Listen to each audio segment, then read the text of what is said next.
हम गायिका उजाला यादव यूपी आजमगढ़ के धरती से आप लोगों के बीच में बहुत ही दर्दनाक की घटना हम पेश करे चलत बानी। गावे के हिम्मत ना बा, लेकिन कई गो फोन हमारा पास आइल कि उजाला जी जो बिहार में आरती और छोटू का प्रेम प्रसंग चल रहा था, जो छोटू की हत्या हुई है, इस पर आप एक बिरहा जरूर गाइए। तो मैं बहुत बहुत धन्यवाद उन लोगों को देना चाहती हूँ जो कई बार हमको फ़ोन किए, कमेंट में भी बोले कि उजाला जी बिरहा को जरूर गाइए। और ये बिरहा के आप लोग सुनी, अब पूरा बिरहा सुनने के बाद ही आप लोगों के समझ में आई कि आखिर में छोटू के हत्यारा कौन है और कैसे छोटू की हत्या हुई और आज आरती किस हालात में है। 4 लाइन भूमिका में भाव मास्टर साहब।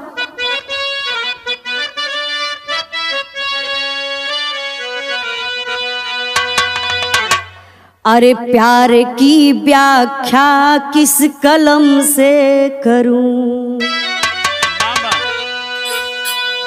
प्यार होता नहीं प्यार हो जाता है, हर कोई प्यारे के काबिल नहीं, एक दिल ही तो है दिल में खो जाता है, आशिकी आशिकाना जमाने से है, ऐसे ही लैला मजनू ही बनते नहीं, ऐसे ही लैला मजनू तो बनते नहीं। अरे मार दो तुम भले जिंदगी जान को,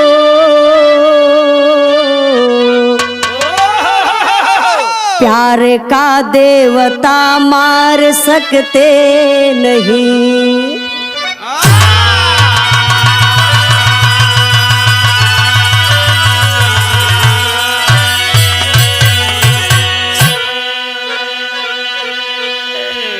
देखिए बाबू, कवि जी कितनी ऊंची बात लिखले हुआ कि प्यार की व्याख्या किस कलम से करूं, प्यार होता नहीं प्यार हो जाता है, प्यार कोई जबरी करेला नहीं, इतनी गहिए बा, तो दिले बा। काहे से पुरनिया दादा लोग कहल कि प्यार न जाने जात कुजात, भूख न जाने जूठा भात, और नींद न जाने टूटी खाट, प्यारी जात बिरादर उम्र कुछ देखत नहीं, प्यार हो गल तो हो गयल। कहल लोग कि दिल लगा गधे से तो परी क्या चीज है, प्यार कोई बुरा चीज नहीं है, कहना है। एक लाइन मास्टर साहब, कव्वाली का टुकड़ा लगल बा।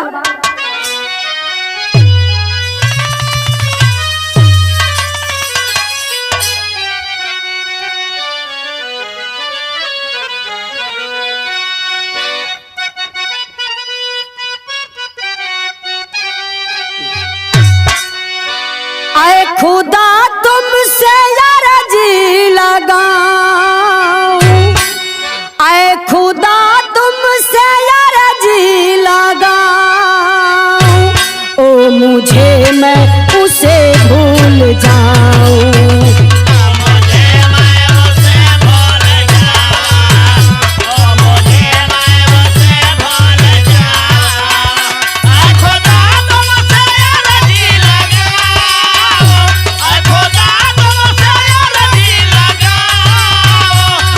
मुझे मैं उसे भूल जाऊं।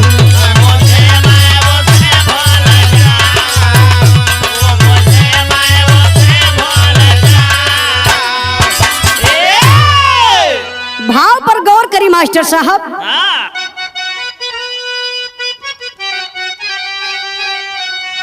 दिल की बगिया ना ऐसे जलाओ, दिल की बगिया जलाओ, एक पौधा तो दिल से लगाओ, एक पौधा तो दिल से लगाओ,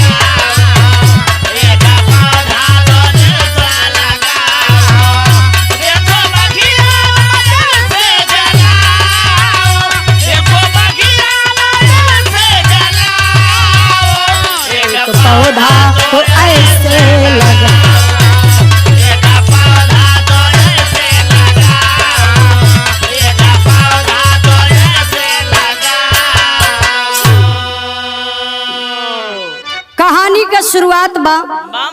आप लोग कहानी पर गौर करिहन बाबू। कहानी कहां से कैसे लिखल गई मास्टर साहब।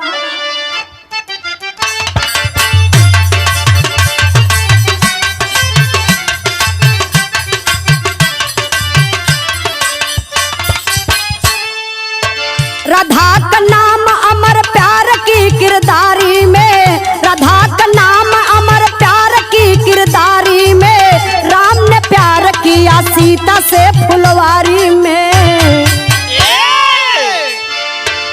घटना घट गई बिहार के अररिया में, आग लगाई गई प्यार की चुनरिया में। आरती छोटू एक दूजे से करार किए, आरती छोटू एक दूजे से करार किए, प्यार की पंछी अपनी प्रीत का इजहार किए। मगर घर वालों को इस बात से इतबार हुआ, मगर घर वालों को इस बात से इतबार हुआ, परिवार आरती के प्रेम से नाराज हुआ। सबसे पहले आप लोग कहानी पर गौर करी बाबू। प्रांत बिहार, जिला अररिया के रानीगंज थाना के अंतर्गत ओड़ुआ एक गांव बा, जहां के रहे वाली आरती के पिता का नाम धीरेन्द्र बतावल गल, जेके लोग बाबा बाबा भी कहा। बाबा ये लिए कहा कि वो सत्संग करत रहला। आरती के भाई का नाम बा रविकांत यादव जी, आरती के भाभी का नाम रूबी यादव जी, आरती के जीजा का नाम पवन कुमार यादव जी, और आरती के जो भाभी हैं रूबी यादव के भाई का नाम चंदन यादव जी बताया गया, और एक अरुण यादव जी। अब यहाँ से देखल जा, जहाँ आरती का घर बा, दो चार घर छोड़ के वही बगलिए में छोटू का ननिहाल बा। तो छोटू अपने ननिहाल हमेशा गर्मी के छुट्टी में और वो तरीके से भी आना जाना हमेशा लगल रहल। अब एक दिन का बात बा, आरती का सहेली पूजा, मतलब छोटू के मामा का लड़की जो पूजा है वो आरती की सहेली है। तो ये दोनों आपस में बैठ करके बात कर रही थी, और तब तक छोटू अपने ननिहाल में पहुंच गईलन। अब अचानक ये आरती के छोटू देखलन, और छोटू के दिल में ना प्यार का घंटी बाज गई। छोटू गईले घरे, फोन कैलन अपने मामा के लड़की पूजा से, कहलन पूजा देख एक बात बताऊं तुझे, जो तुम्हारी सहेली आरती है ना, आरती से मैं प्यार करने लगा और मैं बहुत उसको लाइक करता हूँ, एक दिन बात करा देना पूजा। तो पूजा बोली अरे पागल तू है, आरती ऐसी वैसी लड़की नहीं है। छोटू कलम प्लीज एक दिन तो बात करा दे। पूजा बात बात में ही आरती से एक दिन बोल ही दी, देखना आरती, जो मेरे बुआ का लड़का छोटू आता है ना, वो तुमको बहुत लाइक करता है, बहुत पसंद करता है, अंदर अंदर तो तुमसे प्यार करता है। आरती बोली नहीं नहीं पूजा देख, मैं प्यार वार के चक्कर में नहीं पड़ूंगी, प्यार में ही अक्सर धोखा मिलता है। तो एक दिन पूजा मजाक मजाक में ही आरती के मोबाइल से छोटू के कॉल कर धली। पूजा तो बात करते ही, अब बतिए बात में तब ले आरती के फोन दे दली, कहली ले ना आरती, छोटू है बात करना।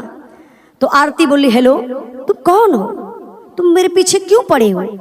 छोटू बोलन कहला कि मैं तुमसे प्यार करता हूँ, प्लीज स्वीकार कर लो ना, मैं तुमसे प्यार करता हूँ। आरती बोली नहीं देखो, प्यार में अक्सर धोखा मिलता, मैं प्यार वार के चक्कर में नहीं पड़ूंगी। लेकिन कैसे कब प्यार हो गया आरती के दिल में, आरती को स्वयं नहीं पता चला।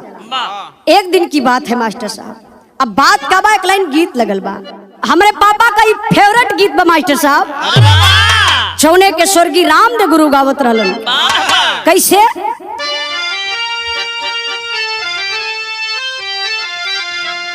कि कोरी कहतरिया सासु दहिया जमावली, अरे कोरी कहतरिया सासु दहिया जमावली, अमृत डालली जोरा नवराद हो कादमान मोहे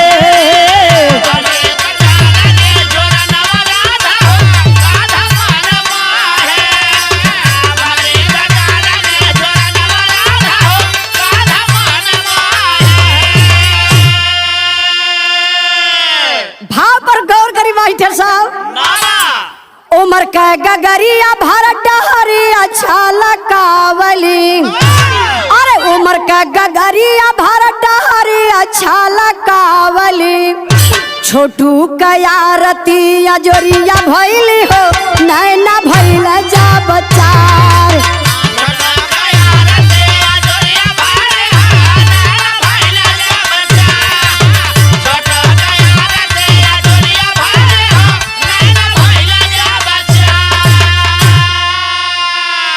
दुबई तराए एक दूसरे के प्यार में,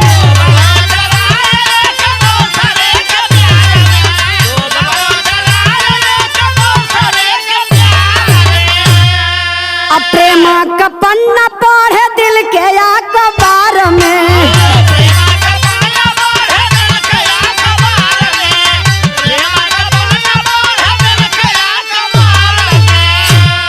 जिए लगल बन के पुतरिया देखा हो नैना भैल जा बचार।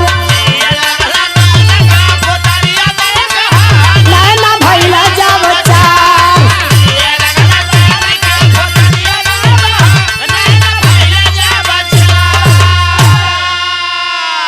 अब देखा ये बाबू आरती छोटू का प्यार का सिलसिला जारी होके लगल, मतलब उठत बैठत खात पियत हमेशा दिल में आरती के छोटू और छोटू के दिल में आरती चलत है।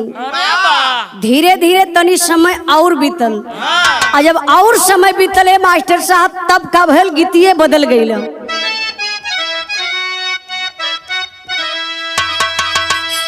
काहे होई है सड़क पे, काहे होई है सड़क पे लखता होई है, कहीं होई है सड़क पे।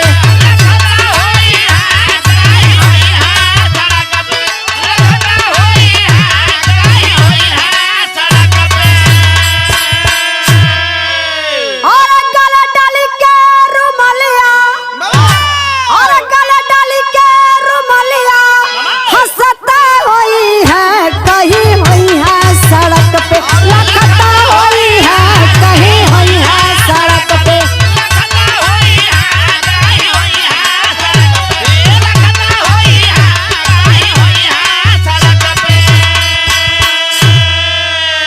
भाव पर गौर करी मास्टर साहब। दोनों प्यार के दीवाना, दोनों प्यार के दीवाना कसम खइला, दोनों प्यार के दीवाना।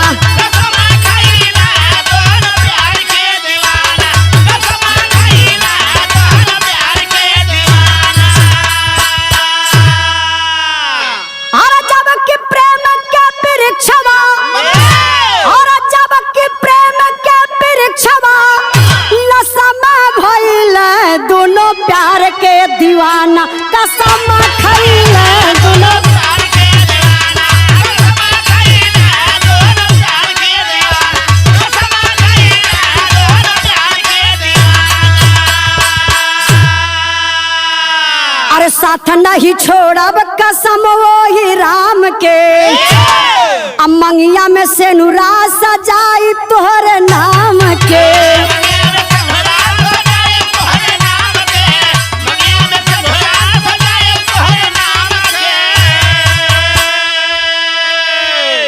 यारा सुन के भाई भौजाई, यारा सुन के भाई भौजाई भसम भइल, दोनों प्यार के दीवाना कसम खइल, दोनों प्यार के दीवाना।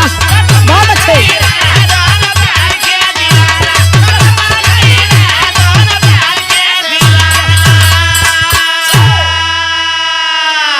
ए बाबू अब होई देखा अब तो बातचीत चलत रहा छोटू आरती का, लेकिन अब प्रेम प्रसंग के बारे में धीरे धीरे आरती के घर वाले भी जान गए और छोटू के भी घर वाले जान गए कि आरती छोटू में प्यार बा।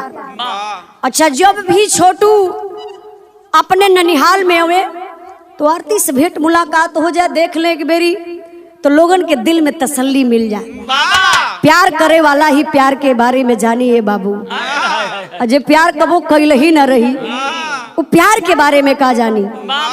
और वैसे हम बताइला ई धरती अगर टिकल बा तो प्यार से ही टिकल बा। अरे प्यार कोनो इहे ना बा कि एक आशिक मासूका का प्यार यही प्यार है। जे अपने बेटा से प्यार करत हुई, जे अपने बिटिया से प्यार करत हुई, जे अपने परिवार से प्यार करत हुई, आज ओके जरूर बुझाई कि आरती और छोटू का प्यार कैसा रहल। ए प्यार के देख करके आरती की भाभी रूबी को जलन होने लगी कि प्यार करती हैं। और आरती एक दिन अपने दिल की बात अपने भाभी से बता देती है, भाभी मैं छोटू से प्यार करती हूँ और मैं छोटू से शादी करूंगी। भाभी ये भी बात है कि हम लोग कभी इस परिवार का अपमान नहीं होने देंगे, प्यार किए हैं, आप लोग शादी कर देंगे। और ये नहीं है कि हम लोग आपस में भाग करके शादी कर ले और मम्मी पापा की इज्जत को डुबा दे।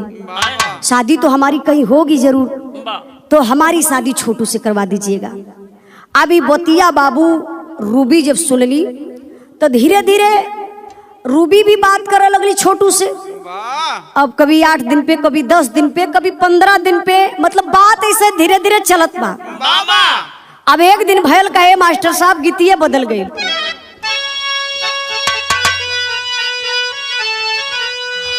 अरे कोठा पर कोठरी, अरे कोठा पर कोठरी, हलवाइया का दुकान, हंस लड्डू छूट गयल हलवाइया मारे शान, क्रिया लेला बालम अब ही न दान।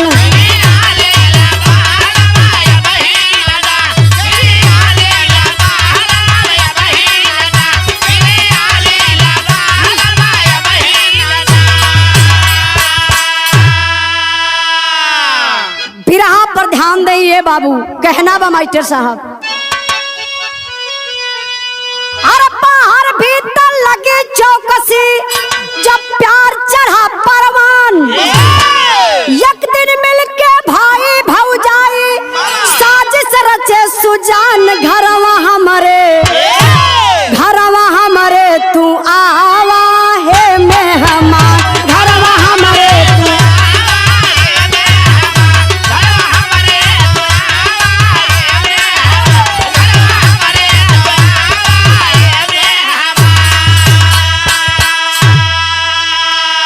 अरे घर भर तैयार करी तुहरा से शादी,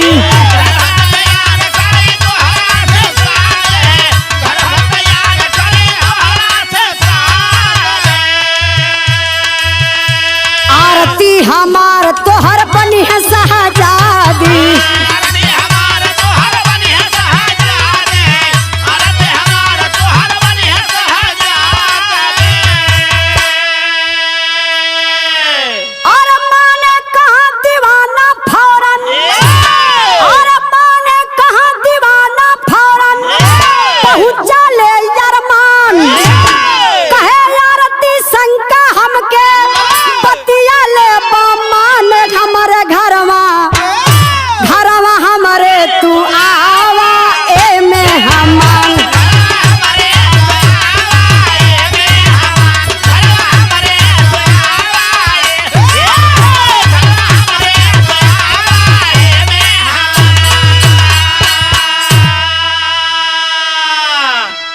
बाबू एक दिन रूबी के मन में कौन ऐसा सवाल उठ गया, कौन सा भूत सवार हो गया। 4 बजे दिन में आरती के मोबाइल से छोटू का नंबर निकाल लेती है और फोन कर देती है छोटू को। छोटू हमारे परिवार के लोग तैयार हो गए हैं और एक काम करिए, आज आइए हमारे घर पर। आप लोगों का कब तक ये प्रेम प्रसंग चलेगा? हमारा परिवार मिल करके आरती से आपकी शादी करवा देंगे। अब छोटू के मन में हौसला बढ़े लगल कि जिस आरती से मैं छिप छिप के बात करता था, भाभी तैयार हो गई, खुश हो गया अंदर से। जिस आरती से मैं छिप छिप के बात करता था, भाभी तैयार हो गई, भाभी हमारी और आरती की शादी करवा देंगी। छोटू देरी नहीं किया, तैयार हो गया, गाड़ी स्टार्ट किया। यही तो गलती कर दिया छोटू। पहुंच गया अपने ननिहाल। ननिहाल में गया, खाया पिया आराम किया। धीरे धीरे जब रात भइल हो बाबू, तो कई बार फोन रूबी छोटू को लगाती है। छोटू बाबू आप आ गए हैं ना? हमारे नात रिश्तेदार भी जुट चुके हैं और रात में आज फैसला हो जाएगा और शादी का डेट भी पड़ जाएगा। धीरे धीरे रात होत बे बाबू। यार देखल जा, आरती के थोड़ा से कुछ भी पता ना बा। देखिए यही गलती है, शायद वो आरती से बता देता कि भाभी बुलाई है, हमारी और तुम्हारी शादी करवाएंगी, तो शायद आरती मना कर देती। रात भयल, आरती अपने परीक्षा की तैयारी कर रही थी, उसको कुछ पता नहीं था। जब फोन करके फिर जबरन रूबी घर बुला लेती है, और जब छोटू घरे अइलन आरती के, तो देखा संयोग है भैया, आरती की नींद टूटी। आरती बाहर आई और बाथरूम की तरफ जा रही है, और तब तक सामने देखती है कि अरे छोटू। रुक गई आरती, अरे छोटू तुम यहाँ कैसे? कौन बुलाया? आने से पहले तो तुमको एक बार मुझसे बात तो कर लेनी चाहिए थी ना, लेकिन तूने फोन नहीं किया, अचानक कैसे तू आ गया? प्लीज छोटू तुम चले जाओ, छोटू तुम चले जाओ, प्लीज छोटू चले जाओ। छोटू कहले कि सुनो, मैं कई बार ट्राई किया, तुम्हारा फोन लगा नहीं। तो भाभी बता रही थी कि परीक्षा है, सामने तैयारी कर रही है, और मैं तो बुला रही हूँ ना बाबू, आइए सारे लोग जुटे हैं नात रिश्तेदार, और आज शादी की बात होगी। बोले कि यार तुम नहीं समझ रही हो, भाभी बुलाई है और अब हम लोग शादी के बंधन में बंध जाएंगे। भाभी हमसे सारी बात बता दी है, बोली है कि नात रिश्तेदार सारे लोग जुट चुके हैं। आरती बोली नहीं छोटू, तुम नहीं समझ रहे हो, मेरी भाभी का कुछ विचार और है, मेरी भाभी साजिश रच के रखी है। छोटू प्लीज तुम चले जाओ। लेकिन ए भैया छोटू आरती के समझावत हुआ, आरती तुम पागल हो गई हो, तुमको पता नहीं है, तुमको मैं खोना नहीं चाहता हूँ। शादी हो जाएगी, मैं अपने घर लेकर तुमको चला जाऊंगा। तब तक इतने में भैया हो, अंदर से आरती की भाभी रूबी आकर के खड़ी हो जाती है और जा करके आरती को धक्का मार देती है। आरती धड़ाम से गिर गई। तब तक आरती का जीजा पवन आ करके छोटू को भर अखबारी पकड़ लेता है और लेकर के बाबू घर में जाता है। इधर आरती का भाई और एक अरुण नाम का जो लड़का था, वो और रूबी पकड़ करके आरती को घर में लेकर जाते हैं। इधर से दरवाजा बंद कर दिए और लिया करके छोटू को एक कोठरी में बंद कर देते हैं बाबू। आरती चिल्लाने लगी, रोने लगी। रो करके बाबू कहती है क्या पत्थर सा कलेजा पिघल जाएगा। कैसे मास्टर साहब?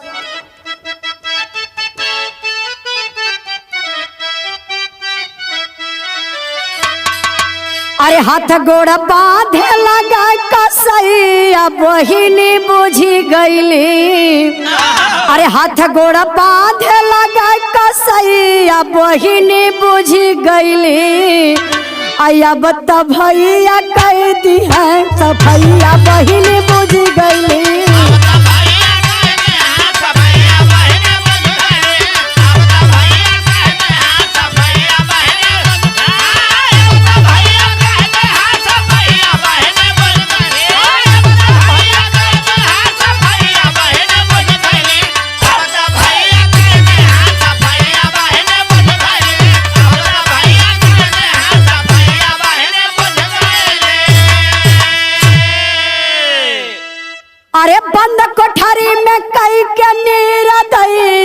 बहिनी बुझ गईली, अरे बंद कोठरी में कई के निरदैया बहिनी बुझ गईली, अब त भैया कह दी है सफैया बहिनी बुझ गई।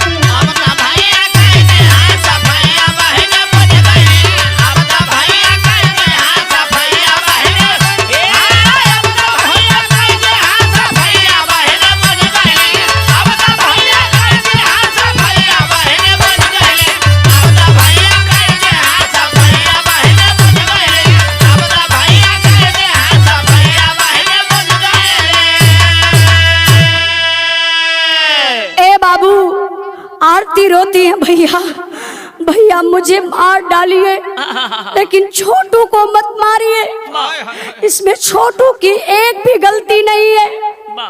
छोटू को भाभी बुलाई तो अब छोटू आया है, भैया छोड़ दीजिए, हम दोनों की शादी करवा दीजिए, हम दोनों चले जाएंगे, वापस कभी नहीं आऊंगी। भैया भाभी के भी पैर पर गिर जाती है आरती, लेकिन कितने बड़े वो निर्दयी पापी हैं, क्या उनके अंदर दिल नहीं है? मैं सवाल करती हूँ, इस बिरहा को शायद वो रूबी भी सुनेगी और रविकांत जो आरती का भाई है वो भी सुनेगा। क्या कोई अपने बहन के साथ में ऐसे करता है जो अपने जीवन की भीख मांग रही है? आप उस भीख को नहीं देने के लिए तैयार हैं? आप कैसे भाई हैं? एक बहन है, एक भाई का फर्ज होता है कि हमारी बहन है, अगर हमारी बहन की खुशी छोटू है तो हम छोटू से ही शादी करवाएंगे। आपको तो वहां खड़ा हो जाना चाहिए था, जमाना से लड़ जाना चाहिए था। क्यों कहीं ना कहीं आप शादी करवे करते? ये शोर हो गया कि हाँ आरती और छोटू का प्यार है, सारे लोग जान रहे हैं, फिर भी आप आरती के बात को नहीं सुने। और मैं रूबी को बताती हूँ, आप तो ऐसा काम कर दी है ना कि जो ननद भौजाई का रिश्ता होता है तुमने कलंकित कर डाला। ये समझ लीजिए, आपको पाप लगेगा रूबी, और जरूर लगेगा। अगर धरती पर तुम जिंदा रहोगी तो तुमको पाप आरती और छोटू का जरूर लगेगा। जितने लोग वीडियो को देख रहे हैं ना, सारे लोगों का कलेजा दहल जा रहा है। मैं कई बार उस वीडियो को देखी और मेरे आंख से स्वयं आंसू आ गया। किसी को मारने का हक नहीं है। अरे परमात्मा ऊपर तो बैठा है मारने के लिए, तुम क्या मारोगी? तुमको तो मारने के लिए वो भगवान बैठे हैं, और तुम ऐसी मौत मारी जाओगी ना रूबी, तुम्हें तो नरक में भी स्थान नहीं मिलेगा। अब देखा इधर जा करके रूबी और रूबी का पति रविकांत, पवन जो आरती का जीजा है, अरुण, और जो चंदन है रूबी का भाई है, ये लोग मिल करके बाबू छोटू के हाथ पैर को बांध देते हैं। बांधने के बाद अब कैसे किस हालात में छोटू को मारते हैं। छोटू तड़प रहा है, चिल्ला रहा है, आरती मुझे बचा लो, आरती मुझे बचा लो, आरती बचा लो। आरती अपने आप में छटपटा रही है, चिल्ला रही है, मेरे छोटू को छोड़ दो, मेरे छोटू को छोड़ दो। तब तक आरती के पिता धीरेंद्र जी, नींद टूट गई आरती के पिता का। देखा तू आरती घर में चिल्ला रही है, क्या हुआ? जा करके दरवाजा खोल देते हैं। आरती हल्का से मौका पौली, घर के बाहर निकल गई। तुरंत भागल पहुंचली छोटू के मामा के घरे। काली मामा, छोटू के मेरे घर वाले पकड़ लिए, बांध कर कोठरी में बंद करके मार रहे हैं मामा, चलिए मामा बचा लीजिए मामा। छोटू के मामा की भी गलती है, उनको तो जाना चाहिए ना कि मेरा भांजा मार खा रहा है। आरती बता भी रही है कि मेरे घर वाले बांध करके कोठरी में बंद करके मार रहे हैं। मामा बोले जाओ ठीक है, वो ज्यादा लोग नहीं मारेंगे, वो सुधर जाएगा, जाओ।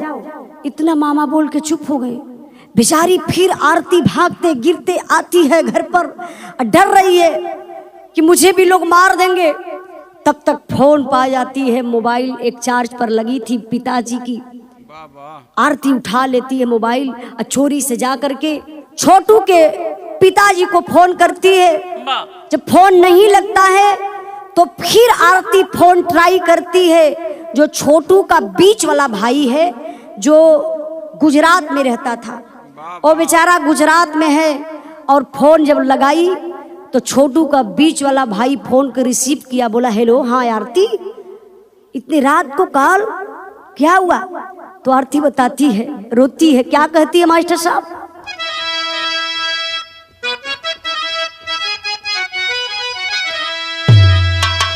अरे मोरे राम, परनवा तोहरे भाई के जाई, हमारे भाई बाप का बदलल भाई मनवा, अरे मनवा, अरे मनवा। आरती कहती है भैया मेरे छोटू को मेरे घर वाले पकड़ लिए, पकड़ करके हाथ पैर सब बांध दिए, कोठरी में बंद करके मेरे छोटू को लोग मार रहे हैं। एक काम करिए भैया, पापा को जल्दी से भेज दीजिए भैया। और कहती है, क्या कहती है मास्टर साहब? हम प्यार किए दिल दे बैठे, हम प्यार किए दिल दे बैठे, बस यही कसूर हमारा है। बंधक मेरे घर में भैया, भाई बना तुम्हारा है। जितना जल्दी आ जाओगे, अरे जितना जल्दी आ जाओगे, शायद जिंदा पा जाओगे, वरना अपने हाथों से छोटू की चिता सजाओगे।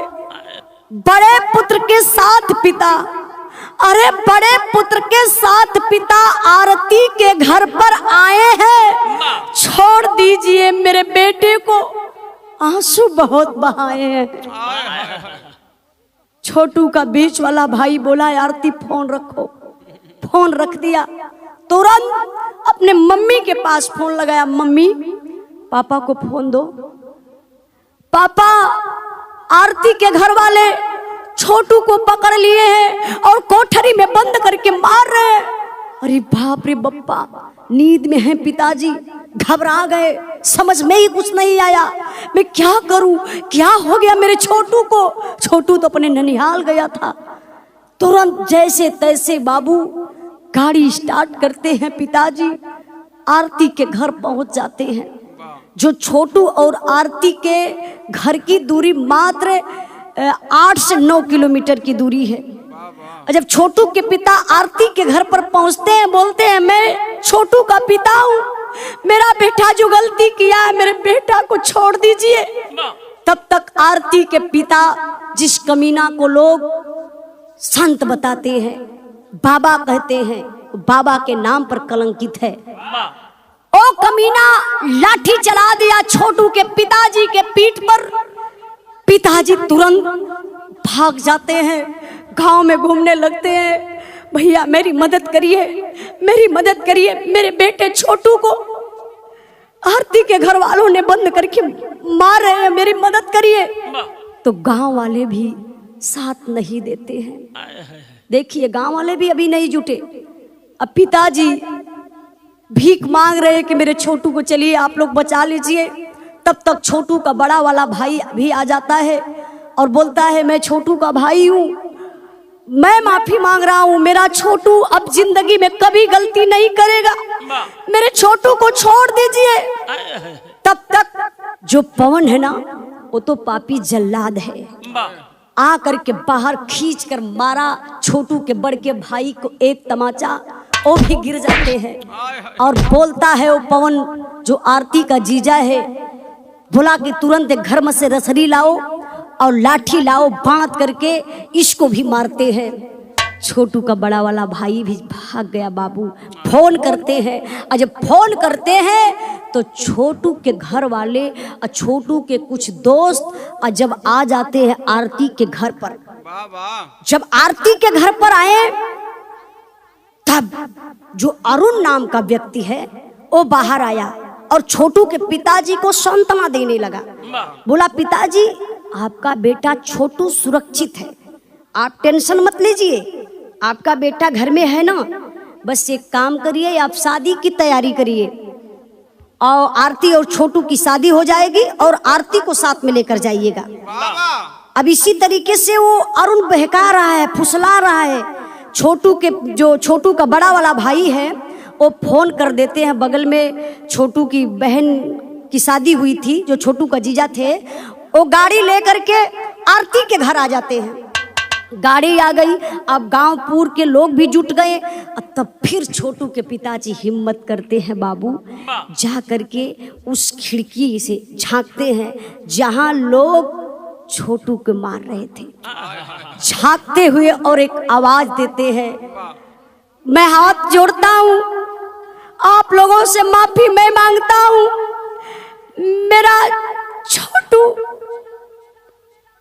मेरे छोटू को आप लोग छोड़ दीजिए।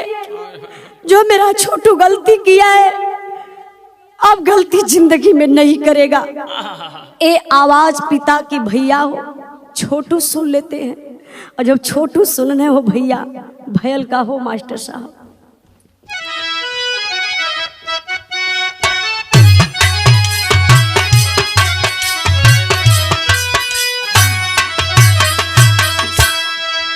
अरे खिड़की से देखी छोटू पापा के रोवन लागे, खिड़की से देखी छोटू पापा के रोवन लागे, पापा दा पानिया पी लाया।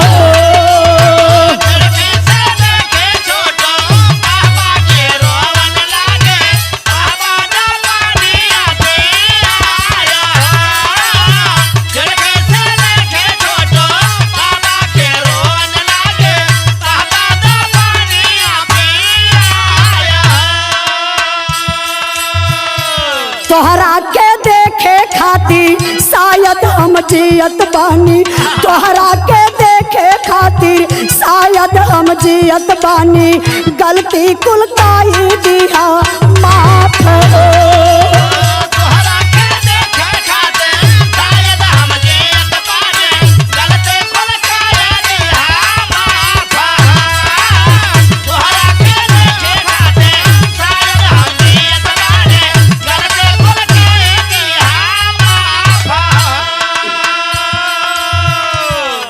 होई के लाचार गावा पूरा के बटोरे लगल, यहाँ वर कसैया था गोड़ा धाई के तोड़े लगल। बिजली छुआवला जाबा छोटू के तानावा हो, बिजली छुआवला जाबा छोटू के तानावा हो, गैला सुगानावा पाराय हो।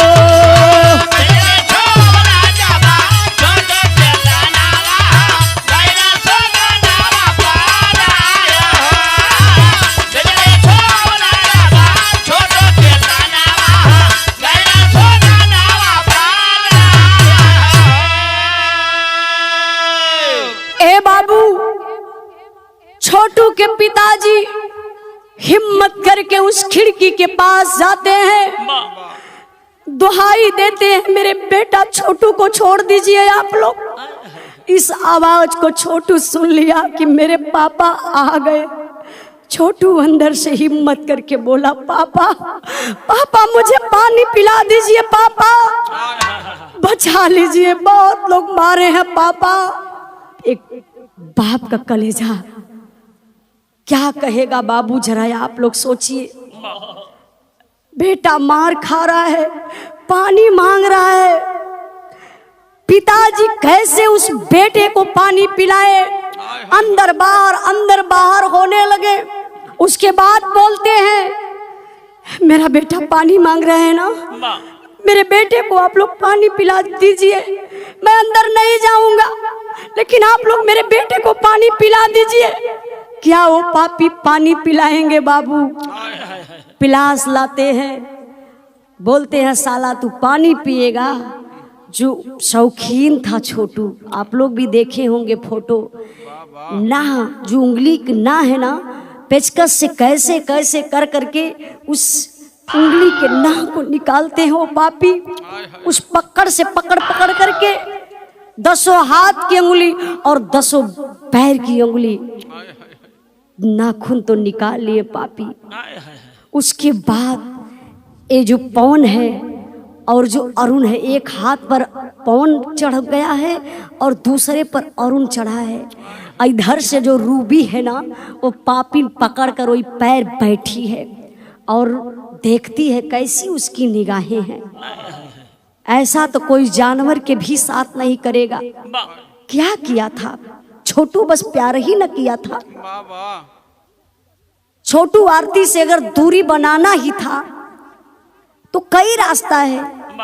आप लोग इकट्ठा बैठ करके पंचायत कर लिए होते कि नहीं शादी नहीं होगी, लेकिन मारने का अधिकार तुमको नहीं है।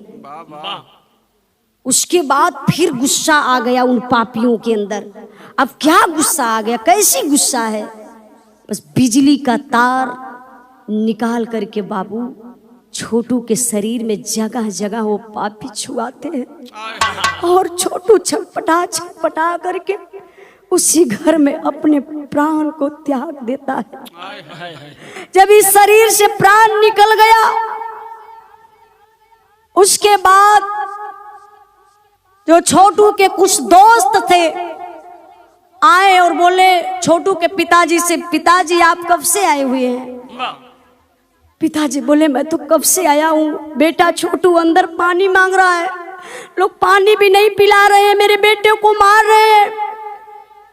छोटू के जो दोस्त है ना बोले पिताजी कैसी बात कर रहे हैं? दौड़ कर जाते हैं और दरवाजा को मारते हैं, धक्का दरवाजा टूट जाता है। और जब दरवाजा टूट जाता है तो जो पापी है निकल करके फरार हो जाते हैं। दुआरे गाड़ी खड़ी बा, शादी हुई आरती और छोटू का घरवा में से बाबू हो लाश निकालल जाती हो। और जब लसिया निकालल गल भैया हो, वही लसिया पे गिर के आरती बेहोश हो गई। और जब होश में अली तो कहत का बड़ी मास्टर साहब, हम तो हंसे पोछला बोला नजरिया खोला,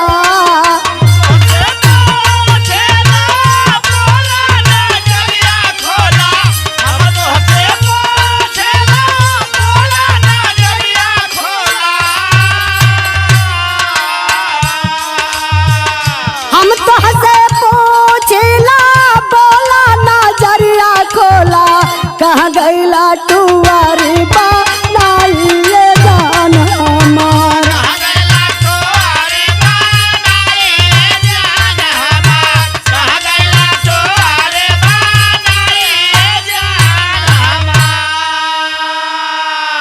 सवाल करती है आरती, क्या कर दिए आप, मेरी जिंदगी कहाँ जाएगी आपको शायद पता नहीं है छोटू। फिर कहती है मास्टर साहब क्या, जागल तो बाटा के बाटा तो निदिया में,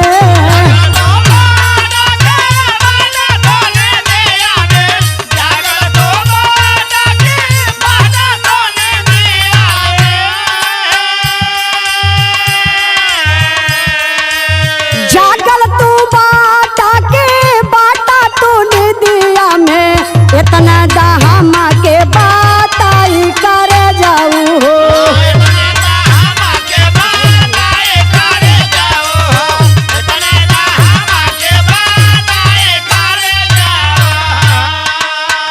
कहती है आप सो गए, इतनी गहरी नींद लग गई, आप मुझे एक बार देख लीजिए, आपको पता चल जाएगा छोटू मैं कौन हूँ, मैं आपकी आरती हूँ छोटू। फिर बेहोश हो जाती है। अब फिर जब होश में आती है तो आरती फिर एक बात कहती है जो कलेजा को दहला देती है, सदिया ना कैला हमसे तोड़ला का सामिया हो,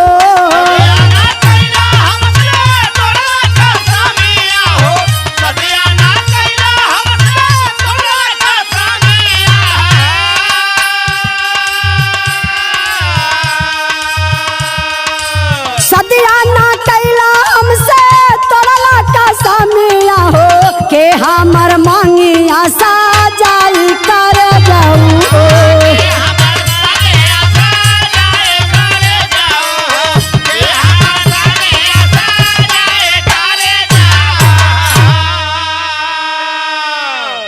आरती कहती है आप तो वादा किए थे कि मैं कसम खा रहा हूं आरती, तुमको कभी जिंदगी में छोड़ूंगा नहीं, तुमसे शादी में करूंगा, अपनी दुल्हन बना कर रखूंगा। ऐसा नहीं कि जो आजकल का प्यार होता है 4 दिन उसके साथ बिता लेते हैं लोग और उस प्यार को ठुकरा करके चले जाते हैं। आप तो ऐसी बात कभी नहीं सोचे थे।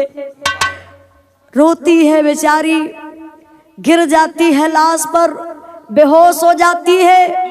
सारे लोग जुटे हैं। जब आरती को होश आया, लोग लेकर के लाश को बाबू एम्बुलेंस में रखते हैं, पोस्टमार्टम के लिए लेकर जा रहे हैं। आरती उठकर उस हालात में खड़ी हो गई। अब मैं जिंदा नहीं रहूंगी, मैं किसके लिए जिंदा रहूंगी? मैं भी चलूंगी छोटू के साथ और उसी चिता पर जल जाऊंगी। उसी एम्बुलेंस में आरती बैठ जाती है, चली जाती है। और जब लाश का पोस्टमार्टम भलो बाबू, ओकरे बाद का होत बहु मास्टर साहब,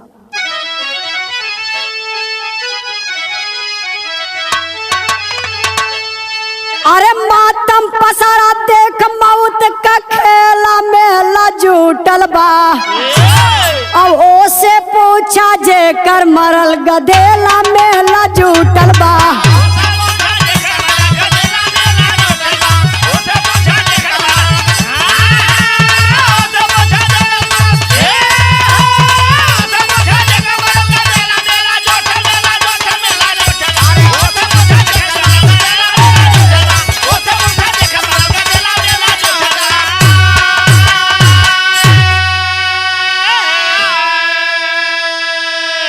घर पे आई लाश समाई, रोवा पीट का पार हो। हमके ना बतावला कहवा गईला लाल हमार हो।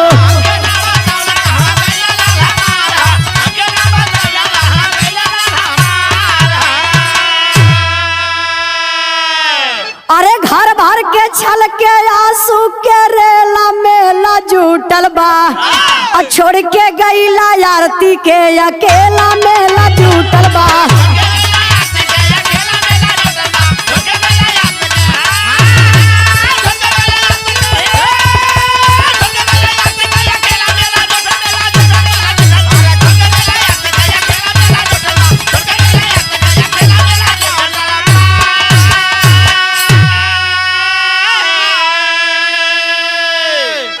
देखे मेरे बाबू, लाश जब छोटू के दरवाजे पर जाती है तो आरती भी उस छोटू के लाश के साथ में छोटू के घर चली जाती है।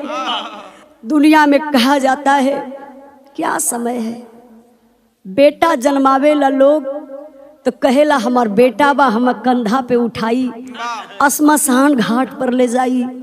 लेकिन आज ठीक उल्टा हो गया। एक पिता अपने बेटे की लाश कंधे पर उठाते हैं, जब श्मशान के तरफ चलते हैं तो आरती अपने आप को थाम नहीं पाई, पूरी पब्लिक के सामने खड़ी हो गई। मैं भी चलूंगी छोटू के साथ, उसी चिता पर जलकर मर जाऊंगी। मैं अब जिंदा नहीं रह सकती, किसके लिए मैं अब जिंदा रहूंगी? आरती जबरन बाबू श्मशान घाट पर चली जाती है और जो मुख अग्नि होती है। आज लोग बताते हैं कि नारी, औरत जात, बिटिया जात श्मशान घाट पर नहीं जाती हैं। देखिए आरती श्मशान घाट पर जाती है। जो हिंदू रीत रिवाज से जो मुख अग्नि देने का काम होता है, आज आरती अपने छोटू को मुख अग्नि देती है। उसके बाद लोग आरती को लेकर के घर आते हैं। अब आरती बेहोश हो जाती है, होश ही नहीं आता है।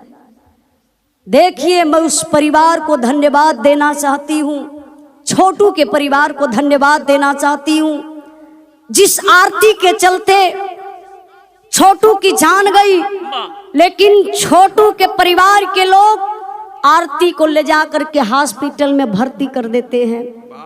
आरती का इलाज चल रहा है और तब तक मीडिया वाले पहुंचते हैं। तब क्या होता है मास्टर साहब?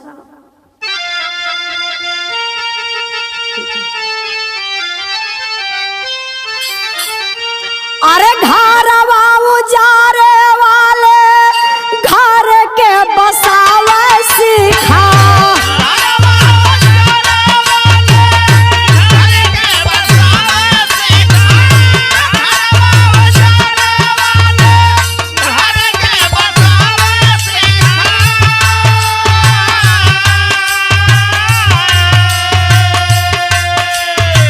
घरवई में रही के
लागे गिर जाई धारा पे आसमान।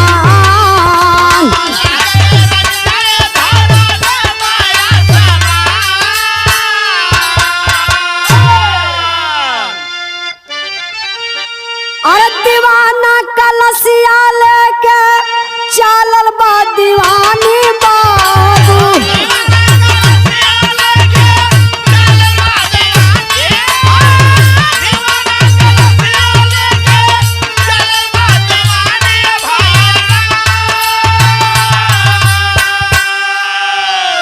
घर के लोग आजा बिटिया का सम्मान।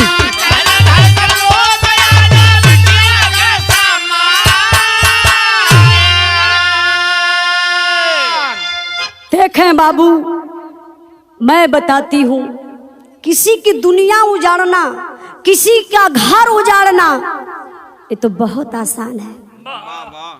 किसी की मड़ैया है ना, आपको आग लगाना है तो 1 रुपए की आप माचिस खरीदेंगे और आग लगा करके उसकी मड़ैया को, उसके दुनिया को फूंक कर जला देंगे। लेकिन अगर किसी का घर बसाना है ना तो सबके बस की बात नहीं है। किसी का उजड़ा हुआ घर कोई बसा दे। आज मीडिया वाले पहुंचते हैं, उस पिता से सवाल करते हैं, पिताजी आपके घर में आरती आई है, तो ये बताइए कि आरती को आप किस निगाह से देख रहे हैं? पिताजी, छोटू के पिताजी बोले, मैं आरती में अपने छोटू के देख रहा हूं। मुझे लग रहा है कि मेरा छोटू है आरती। माँ से भी मीडिया वाले ये सवाल किए कि ये बताइए आरती आपके घर में आई है, आरती को आप किस निगाह से देखती हैं? छोटू की माँ भी यही बोलती है, मैं आरती में अपने छोटू के देखती हूँ। जब मीडिया वाले आरती के पास जाते हैं, तमाम सवाल कर रहे हैं, आप लोग तो मीडिया के माध्यम से देख रहे हैं, रोज सुन रहे हैं। आरती से पूछते हैं कि आरती अब ये बताओ कि तुम अपने घर जाओगी कि नहीं? आरती पूछती है, कौन सा घर, कैसा घर, घर का नाम तो बताइए। मीडिया वाले बोलते हैं, अपने मम्मी पापा के पास जाओगी फिर वापस? आरती कहती है, मम्मी पापा, कैसा मम्मी पापा? अगर मेरे मम्मी पापा होते ना तो मेरे खुशी के लिए मेरे जान को नहीं लेते। आज मेरी जिंदगी, आज मेरा छोटू मेरे आँख के सामने रहता। मैं प्यार करती थी, ये कोई अपराध नहीं है। किसी के साथ तो कहीं ना कहीं आप शादी करते ना, लेकिन जहां मैं कहती हूँ जिससे मेरा प्यार है उसके साथ शादी करने में क्या अपराध है। तब तक बड़ी ऊंची बात कवि जी लिखत हुआ। आई का लिखत हुआ जरा आप लोग ध्यान दीजिएगा मास्टर साहब।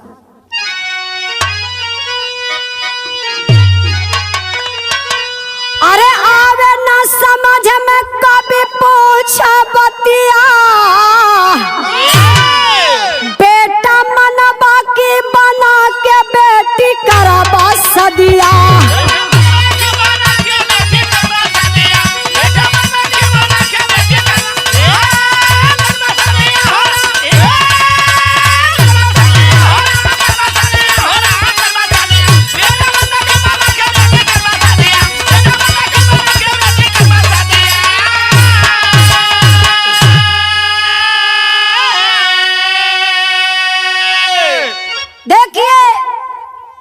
सवाल उत्पन्न हो रहा है, मन सभी लोग कंफ्यूज हैं।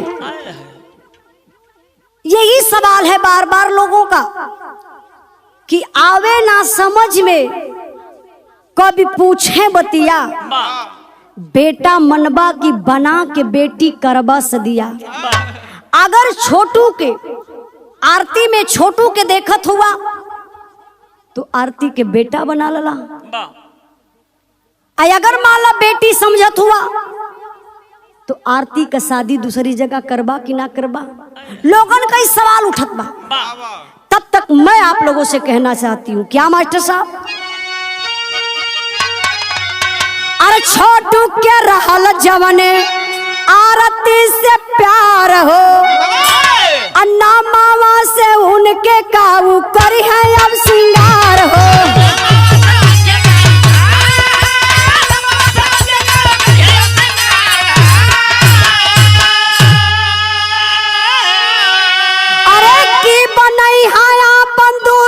जीवन सथिया बेटा मनबा की बना के बेटी करबा सदिया।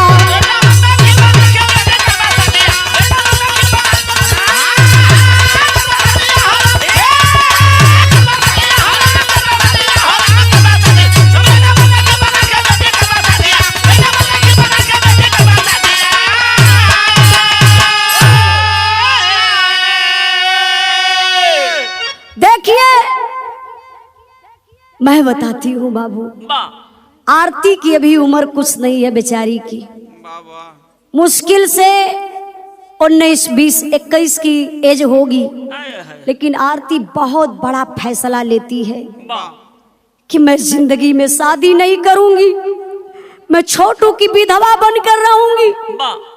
क्या उस आरती का जीवन छोटू के फोटो से बीतेगा?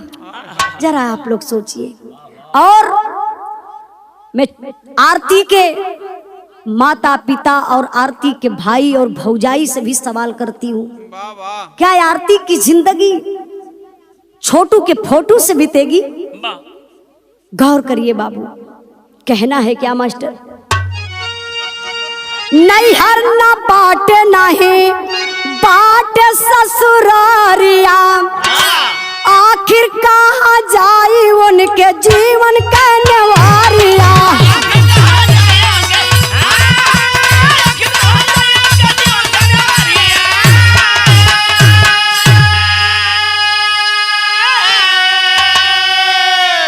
अरे हो इस सवेरा जीवन में की रही रतिया, अरे हो इस सवेरा जीवन में की रही रतिया, बेटा मनबा की बना के बेटी करबा सदिया।